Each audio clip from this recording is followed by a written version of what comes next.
बहुत पहले की बात है। एक विशाल और खुशहाल जंगल था। उस जंगल का राजा एक शक्तिशाली शेर था। शेर का नाम था रुद्र। रुद्र ने पूरे जीवन जंगल पर निडरता से शासन किया और जंगल के सभी जानवरों का ख्याल रखा। परंतु जैसे जैसे वो बुजुर्ग होने लगे, उन्हें अपनी गद्दी के लिए किसी सक्षम उत्तराधिकारी की जरूरत महसूस होने लगी।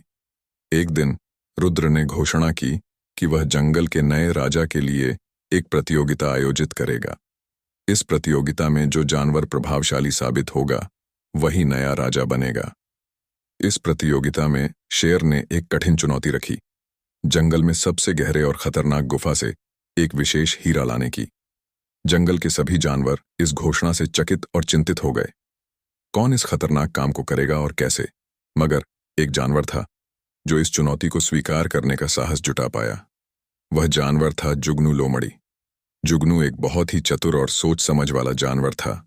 उसने सोचा कि अगर वह इस प्रतियोगिता में जीत गया तो वह जंगल का नया राजा बन जाएगा।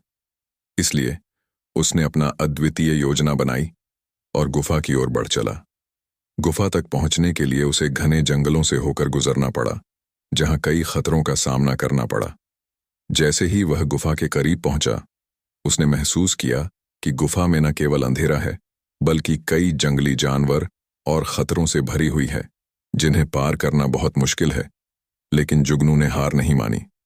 जुगनू ने अपनी चतुराई और बुद्धिमानी का प्रयोग करते हुए एक योजना बनाई। उसने गुफा के अंदर धीरे धीरे प्रवेश किया, अपना रास्ता बांटते हुए, और बुद्धिमानी से हर कदम आगे बढ़ा। गहन परिस्थिति में भी उसने अपनी मानस को शांत और स्थिर रखा। उसने गुफा की दीवारों पर लगे कांटों और जाल से बचते हुए अपने गंतव्य पर पहुंचने की कोशिश की। हीरे का मणि ढूंढ निकाला, जो गुफा के सबसे गहरे हिस्से में नीचे था। उसने उस मणि को सुरक्षित और ध्यानपूर्वक उठाया और सोचा कि अब उसे कैसे वापस लाया जाए।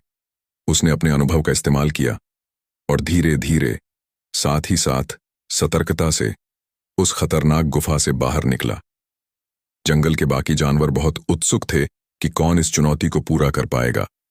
जब जुगनू सुरक्षित हीरे के साथ वापस आया, तब सभी जानवर चकित रह गए। शेर रुद्र ने जुगनू की हथियार उठाकर उसकी साहस और बुद्धिमानी की भूरी भूरी प्रशंसा की और उसे जंगल का नया राजा घोषित किया। जुगनू ने जंगल का राजा बनते ही अपने ज्ञान और बुद्धिमानी का इस्तेमाल करते हुए जंगल को और भी समृद्ध और खुशहाल बना दिया।